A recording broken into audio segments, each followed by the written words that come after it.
Hi, I'm Amanda Magana. I'm Thomas Holper. This is KNES 300. For our skill that we decided for this project, we did as a pitcher for fast pitch softball. We figured that this skill has to do with a lot of force and accuracy, so it was best fit for this. And when it comes to fast pitch softball, we ended up looking at our subject who was between 21 and 22 years old, and we looked at her stance, her release, and her posture. The goal for our assignment was for her to get 5 out of 10 strike into the strike zone. We felt this was necessary and an easy thing for her to do. After seeing her pre-video, we noticed that since she was able to make 1 out of 10 there, that a 5 out of 10 wouldn't be that hard after her doing practices and going through our drills that we had.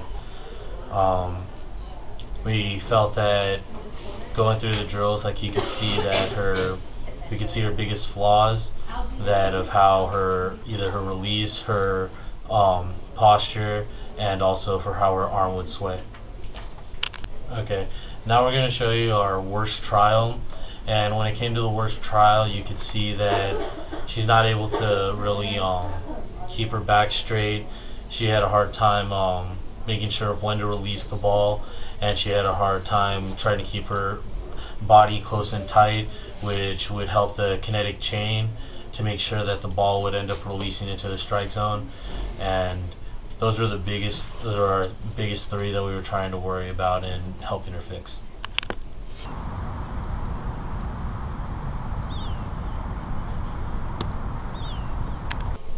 The 3 main faults that we saw during the worst trial were her release point, not keeping her back straight, and her arm swinging away from her body. The problem with not keeping her back straight is the ball would have a tendency to either rise up or go into the dirt.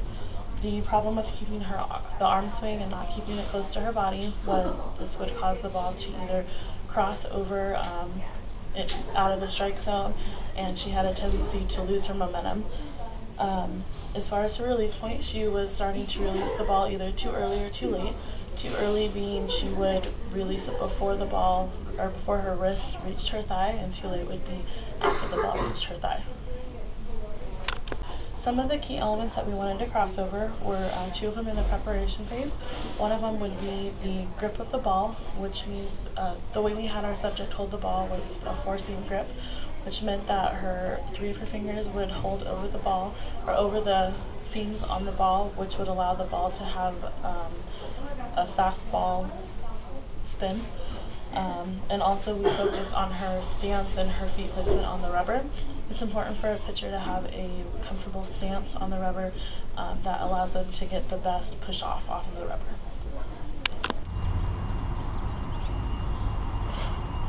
Okay, during the momentum phase, the 2 key elements that were the most important were the start of the push off, which would be when you push off, you try to keep your weight on your back foot.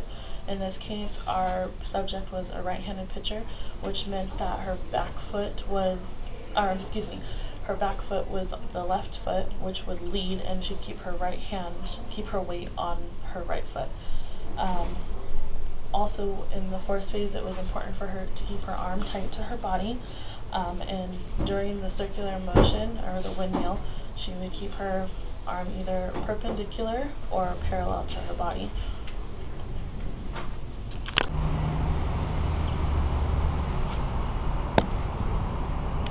The next phase is the follow-through phase. This would be focusing on the arm and the hips. The arm, when the pitcher comes through, her arm will, after she releases the ball, she'll have a flexion at the wrist and her elbow. This will be the natural motion after the ball is released, and will also give the ball a little bit more momentum. And as far as the hips, during the pitch, her body will be her hips will be open facing the baseline, and then after the pitch is released, she's going to close that hip and face it towards the catcher. Again, this will also give the ball more momentum and allow the pitcher to go with the natural motion of the pitch. 2. Now we're going to show you our post video, which you can see a dramatic change in. Our subject at this time was able to keep her back a lot more straight. She kept her body close, or excuse me, her arm closer to her body, and her release point was more accurate, which gave us better results in the strike zone. A few of the elements that our subject can still work on are her release point. She's still releasing either a little bit too early or too late. She can still work on trying to keep her arm closer to her body. She's improved a lot, but there's still some trials where her arm strays away from her body.